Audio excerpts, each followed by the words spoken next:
चलिए अगली खबर की शुरुआत एक सवाल के साथ कि कमलनाथ बीजेपी में शामिल होने वाले हैं।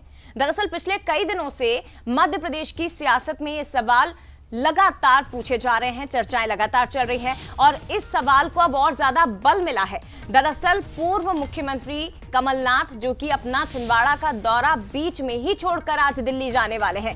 5 दिन का ये दौरा था लेकिन इसे निरस्त कर दिया गया। सियासी अटकलों के बीच कमलनाथ का अचानक दिल्ली जाना और उनके साथ नकुलनाथ का भी दिल्ली जाना कई बड़े सवाल पैदा कर रहा है। आपको जानकारी दे दें कि आज से दिल्ली में बीजेपी का राष्ट्रीय अधिवेशन भी शुरू होने वाला है, लेकिन उसी बीच में कमलनाथ और नकुलनाथ का दिल्ली जाना काफी अटकलें जो हैं उन्हें बल देता दिखाई दे रहा है। कुछ कांग्रेसी विधायकों की भी दिल्ली जाने की खबरें हैं, लेकिन यह बड़ी खबर है और खास बात यह है कि पिछले कई दिनों से जो कमलनाथ के बयानों में हमने बदलाव देखा और इसके साथ ही बीजेपी की तरफ से उन्हें खुला ऑफर देना, दरवाजे पार्टी के खुले हुए हैं। प्रदेश अध्यक्ष ने कल ही ये बात कही। दूसरी तरफ कमलनाथ जी कह रहे हैं मैं लगातार अभी सबकी बातें सुन रहा हूं, यानी कि उनकी ओर से साफ तौर पर इन खबरों पर पूर्ण विराम अभी तक लगाया नहीं गया है। जो सवाल मीडिया कर्मी उनसे पूछ रहे हैं, बंसल न्यूज के सवाल हैं कि मध्य प्रदेश में जो सियासी आबो हवा इस वक्त कमलनाथ को लेकर बह रही है,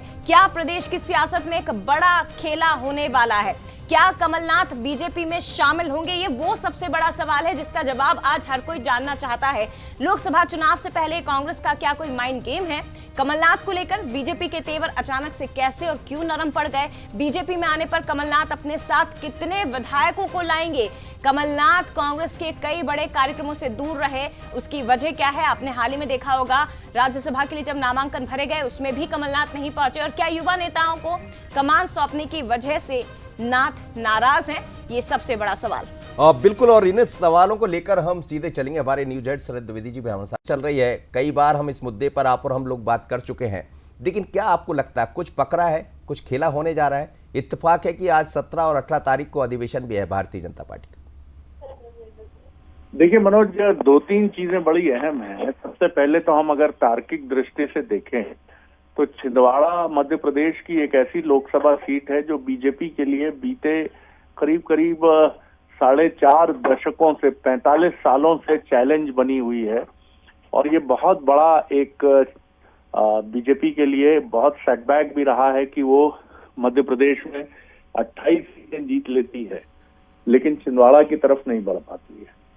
तो छिंदवाड़ा एक बार्गेनिंग की सीट है, ये हम मान सकते हैं। अब कमलनाथ जी की नाराजगी की तरफ आते हैं। कमलनाथ जी खुश तो नहीं है। खुश इसलिए नहीं है कि जिस तरह से मध्य प्रदेश में नेतृत्व परिवर्तन प्रदेश के तौर पर हुआ और उसमें जिस तरह की भूमिका की बात थी, क्योंकि उससे पहले ये सब चर्चाएं थी कि दिल्ली में उनसे इस्तीफा मांगा गया। राष्ट्रीय अध्यक्ष मल्लिकार्जुन खड़गे ने कहा लोकसभा चुनाव के खराब नतीजों के बाद कि आप या तो पद छोड़िए या इस्तीफा दीजिए, ऐसी खबरें थी।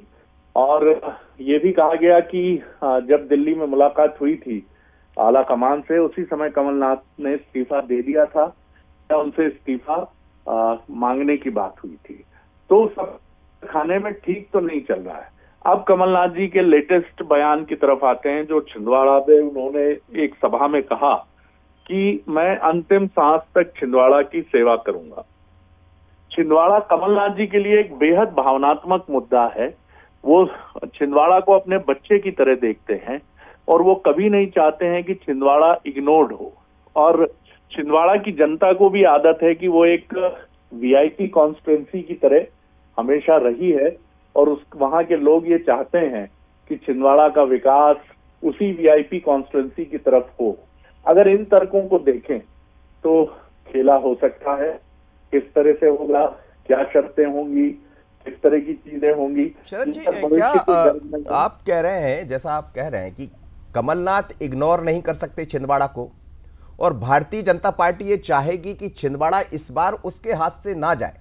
जितना आप और हम कमलनाथ जी को समझते हैं, भारतीय जनता पार्टी के साथ वो जाएंगे, तो मुझे लगता शायद मेरी बात से आप इत्तेफाक रखेंगे कि ना में इसका जवाब हो सकता।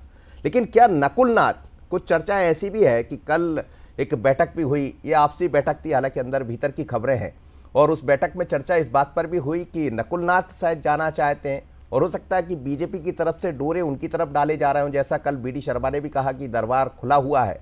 क्या आप ये माना जाए कि एक तरफ इग्नोरेंसी, जैसा आपने कहा कि छिंदवाड़ा को इग्नोर नहीं कर सकते, दूसरी तरफ भारतीय जनता पार्टी की मजबूरी छिंदवाड़ा जीतना? देखिए, राजनीति में कुछ भी असंभव नहीं है। जब हवाला मामला सामने आने के बाद अर्जुन सिंह, माधवराव सिंधिया और एनडी तिवारी ने अलग पार्टी बनाई थी, तो क्या किसी ने सोचा था कि ये तीन दिग्गज नेता कांग्रेस को छोड़कर अलग हो सकते हैं? क्या किसी ने कभी सोचा था कि ज्योतिरादित्य सिंधिया जी इतने नाराज होंगे कि वो पार्टी छोड़ सकते हैं? तो राजनीति में आप ये नहीं कह सकते कि क्या होगा आगे जाके। आप चाहे शरद पवार को देखें जो कांग्रेस में रहे, वहां से निकले, क्या आप कभी सोच सकते थे कि शिवसेना और बीजेपी का गठबंधन टूट सकता है और शिवसेना कांग्रेस के साथ सरकार बनाने के लिए महाराष्ट्र में जा सकती है? तो राजनीति में कुछ भी हो सकता है। तो आप ये मत सोचिए कि कमलनाथ जी कोई बड़ा निर्णय नहीं ले सकते हैं, क्योंकि कमलनाथ जी आहत हैं और छिंदवाड़ा से उनका भावनात्मक लगाव है।